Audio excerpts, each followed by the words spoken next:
And Nick held his grandfather's hand.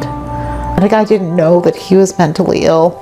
They said, you need to get your son out of your house. He's going to kill you. He was out of control. I could not.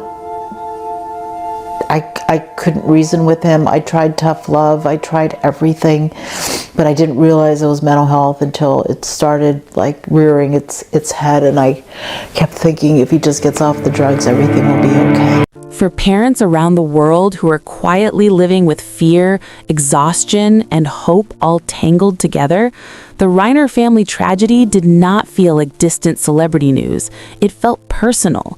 It felt like a warning. It felt like the nightmare they rehearse in their minds at 3 a.m. when the house is finally quiet and their adult child is somewhere behind a locked door, on the street, in treatment, or lost to an illness that does not leave bruises but destroys lives all the same. When 3 mothers interviewed by ABC 7 News described the killing of Rob and Michelle Reiner by their son Nick as their worst nightmare, they were not speaking in metaphor. They were naming the fear that follows them every day. This case has reopened a conversation many families have been trying to have for years. What happens when love, resources, and relentless effort are still not enough to protect a family from severe mental illness and addiction?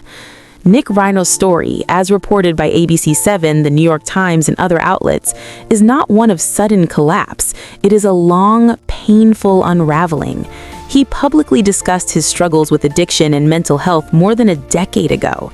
In 2020, a judge placed him under a year-long mental health conservatorship, allowing involuntary psychiatric treatment. On paper, these facts suggest intervention. In reality, they highlight the cracks families fall through once the paperwork ends and the illness does not. The 3 mothers featured in ABC 7's documentary A Mother's Hope know those cracks intimately. What you want to do with a gun? Like, why do you need a gun? I don't need a gun. Do you have all your squared away? Are you ready to go into your coffin tonight? Or in the next couple of days? After the coroner looks at your body and sees the cause of death, the 2 bullets to the head and a cracked skull? You're really kind of flooring me that you're going to say that you're going to kill me if I don't get you a gun. Well, snippy snip. Come on, think about it. You know, you're not taking me seriously. I've been talking to you for 2 weeks now, 3 weeks now. So because you think I'm not taking you seriously. You're laughing at me. You're laughing at me. I'm not laughing. You're laughing at me and the Viking gods. Why would you say you're going to kill me? Over the course of a year, reporter Tara Campbell followed them as they tried to keep their adult children alive, housed, medicated, and connected to treatment.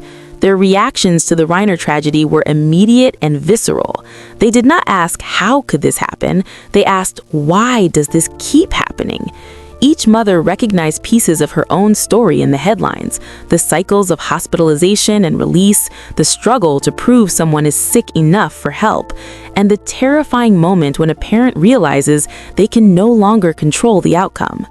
For many parents, the most haunting aspect of the Reiner case is not the courtroom drama or the public shock, but the quiet years before it. Those years are filled with emergency room visits, court hearings, rehab admissions, and phone calls that begin with dread. Parents learn a new language of diagnoses, medications, and legal thresholds. They learn what gravely disabled means in statute and how narrowly it is defined in real life.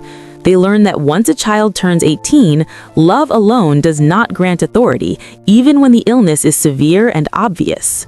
The 3 mothers interviewed by ABC 7 News pointed directly to policy failures that mirror their lived experiences. California Senate Bill 43 was designed to redefine gravely disabled to include substance abuse, making it easier for families to seek conservatorship for loved ones who are spiraling. Though signed into law more than 2 years ago, its rollout has been delayed in many counties. For parents watching the Reiner case unfold, those delays are not bureaucratic footnotes, they are missed chances. Every month without implementation feels like another family standing at the edge, hoping they do not become the next headline. Proposition 1, passed by California voters to invest millions in mental health and treatment facilities, offers theoretical hope. But as the mothers noted, hope without visible results feels fragile. Treatment beds do not appear overnight. Staff shortages persist. Families are still told to wait, to call back, to bring their loved one in only if they are in immediate danger. The Reiner tragedy exposes the brutal paradox parents live with. Intervention often requires crisis, yet crisis is exactly what parents are trying to prevent. This is why the story resonates far beyond California, beyond Hollywood, and beyond the Reiner name. Parents in New York, London, Lagos, and Sydney recognize the emotional landscape immediately. They know the fear of hearing their adult child's voice change, the anxiety of watching medication stop working, the helplessness of seeing addiction overpower personality.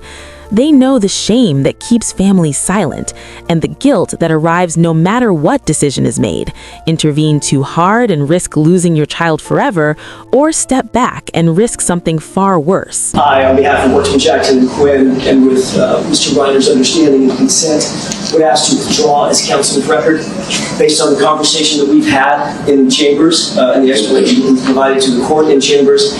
We feel that we have no choice at this juncture but to withdraw as counsel and ask to be relieved. Just a wild legal week in the Nick Reiner story, and I paid very, very careful attention to the words that were used by his now former attorney, Alan Jackson, who withdrew from the case. This is the most important part, in my view. This is the most important part. Is it possible that we just got a major clue, a major confirmation as to his defense and whether he will in fact be found not guilty of murder? There is also an unspoken grief parents carry long before any tragedy occurs. It is the grief for the life their child might have had and for the family they once were. In interviews like those conducted by ABC7, mothers speak of loving their children fiercely while also being terrified of them during psychotic episodes or substance-induced crises. This duality is rarely acknowledged publicly, yet it is central to understanding why the Reiner case feels so devastating. It forces society to confront the reality that love does not cure psychosis and that families can be both devoted and overwhelmed at the same time. Nick Reiner's past conservatorship adds another painful layer. To many parents, it confirms a cruel truth. Even when the system recognizes illness, it often lacks continuity. A year of involuntary treatment may stabilize someone temporarily, but what happens when that year ends and long-term support is not secured? Families are left trying to hold together fragile progress with limited authority and dwindling options. The Reiner tragedy becomes, in this context, not an isolated failure, but a cumulative one. The legal proceedings ahead will focus on charges, competency, and outcomes, but for mothers and fathers watching from afar, the courtroom is not the main stage. Their focus is on prevention, on what might stop another family from reaching this point. The mothers interviewed by ABC7 News are not asking for punishment-driven solutions. They are asking for earlier intervention, clearer pathways to treatment, and laws that reflect the realities of severe mental illness and addiction, rather than idealized notions of autonomy. Globally, the story invites uncomfortable questions. How many families are one untreated episode away from disaster? How many parents are quietly managing crises without support because they fear stigma or legal barriers? How many adult children are cycling through jails, hospitals, and streets because systems are fragmented and underfunded? The Reiner case forces these questions into the open, refusing to let society look away. It also humanizes parents in a way headlines rarely do. Too often, families are judged after the fact, accused of doing too little or too much. The mothers who spoke to ABC7 News dismantle that narrative. Their lives are defined by relentless effort, advocacy, and heartbreak. They remind the world that behind every tragic outcome is usually a long history of trying, failing, trying again, and praying the next call is not the worst one. For parents currently living this reality, the Reiner tragedy is both terrifying and validating.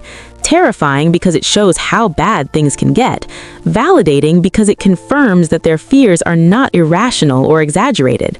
When they say this is their worst nightmare, they are not being dramatic, they are being honest. Ultimately, this story is not only about one family's devastation, it is about a global community of mothers and fathers asking to be taken seriously before tragedy strikes. It is about recognizing mental illness and addiction as conditions that require sustained, compassionate, and practical responses, not just sympathy after loss. And it is about listening to parents who are telling us again and again that without real change, the nightmare they fear may become someone else's reality tomorrow.